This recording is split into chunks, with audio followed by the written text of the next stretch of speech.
కర్నూలు నగరంలో రోజురోజుకు పెరుగుతున్న జనాభాకు అనుగుణంగా నివాస స్థలాలు లేకపోవడం వల్ల కర్నూలు నగర శివారు ప్రాంతాల్లో పుట్టగొడుగుల్లా వెంచర్లు వెలుస్తున్నాయి.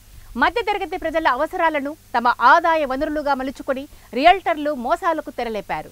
ప్రభుత్వ నిబంధనలకు విరుద్ధంగా ఎటువంటి అనుమతులు లేకుండా వెంచర్లు వేసి ఇళ్లను నిర్మించి విరివిగా విక్రయిస్తున్నారు. సంబంధిత అధికారులు, కర్నూలు కూడా అధికారులు మామూళ్ల మత్తులో జోగుతూ అక్రమ వెంచర్లకు వత్తాసు పాడుతున్నారు. ప్రస్తుతం కర్నూలు నగర శివార్లోనే దిన్నదేవరపాడు సమీపంలో ఓ బిల్డర్ ప్రభుత్వ నిబంధనలకు విరుద్ధంగా ఎటువంటి అనుమతి లేకుండా 2021లో గృహాలను నిర్మించి విక్రయించారు. కూడా అనుమతి, ప్రభుత్వ నిబంధనల మేరకు నిర్మాణం జరిగినట్టు నమ్మించి విక్రయించారు.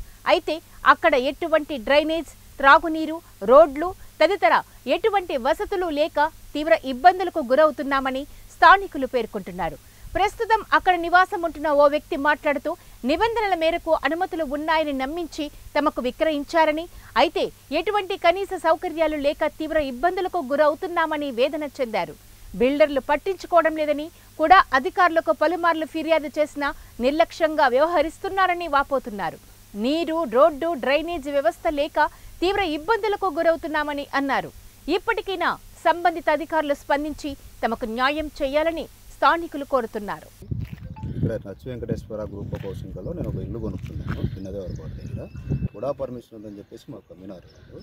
దీనికి కూడా పర్మిషన్ లేదని మాకు మధ్యలో తెలిసింది. దానివల్ల మేము బిల్డర్లను అప్రోచ్ అయితే వాళ్ళు లేదు, మేము చేస్తున్నాం అని చెప్పేసి ఇంతవరకు మాకు ఏం చేయలేదు.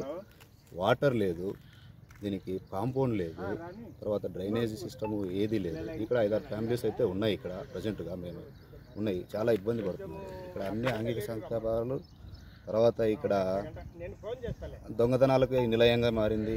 ప్రతి ఒక్క దానికి, తాగుడు పోతులకు అందరికీ చాలా ఇబ్బందికరమైన పరిస్థితి. ఇక్కడ ఉండేది ఒక ఆర్మీ మ్యాన్ ఉన్నాడు ఇక్కడ, అతను కూడా కన్సెంట్ కూడా వాళ్ళకి ఒక అప్లికేషన్ పెడితే వాళ్ళు ఇంతవరకు రెస్పాండ్ అయ్యలేదు. కలెక్టర్ గారికి పెట్టినారు, వాళ్ళకి రెస్పాండ్ అయ్యలేదు. దానివల్ల మొన్న మేము కొన్ని శుక్రవారం నాడు 21వ తారీఖు నాడు కూడా వైస్ చైర్మన్ గారికి ఒక రికమెండేషన్ ఇవ్వడం జరిగింది. ఆయన చర్యలు తీసుకుంటామన్నారు. మరి ఏం చర్యలు తీసుకుంటారో దానివల్ల మాకు ఇంతవరకు ఏమీ రావట్లేదు. దానివల్ల మేము అప్రోచ్ అవ్వాల్సిన పరిస్థితి వచ్చింది. Okay, thank you. నా పేరు B Prakasarao. Plot number 36 number గల ఇంటిలో కాపురం ఉంటున్నాము.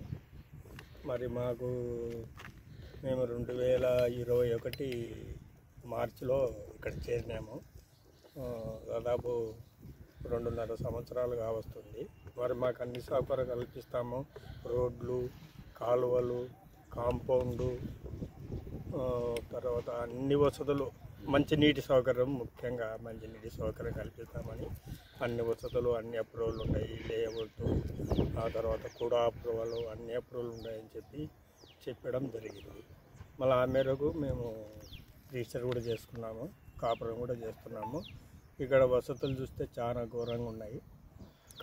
మరి ముళ్ళ కంపలు చాలా ఎత్తుగా ఉన్నాయి. చుట్టూ కాంపౌండ్ లేకపోవడం వల్ల మరి ఇప్పుడు వర్షాకాలం కాబట్టి పాములు, తేళ్ళు అన్నీ వచ్చి మాకు చాలా ఇబ్బందికరంగా ఉంది. చిన్న పిల్లవాళ్ళు ఉన్నారు మా ఇంట్లో. అతి ముఖ్యంగా ఏమంటే నీటి వసతి ఇంతవరకు మాకు కల్పించాలి. నీళ్ళు లేకపోవడం వల్ల మనం పొద్దున్నే లేస్తేనే మనకు నీటి వసతి కావాలా, అది చాలా ఇబ్బందికరంగా ఉంది. ఎండాకాలం మాత్రం చాలా ఘోరంగా కూడా పర్మిషన్ సార్ కూడా పర్మిషన్ ఉందని చెప్పినారు. మరి ఇంకా వాళ్ళకు ఇంకా ఫుల్ఫిల్ చేయలేదంట. మేము కూడా దగ్గర పోయి వచ్చినాము. ఇట్లా ఉంది పరిస్థితి కూడా చెప్పడం జరిగింది. అక్కడ కూడా కంప్లైంట్ చేసినాము. మళ్ళీ వాళ్ళు ఏం చర్యలు తీసుకున్నారో మనకు తెలియదు. ఇక్కడ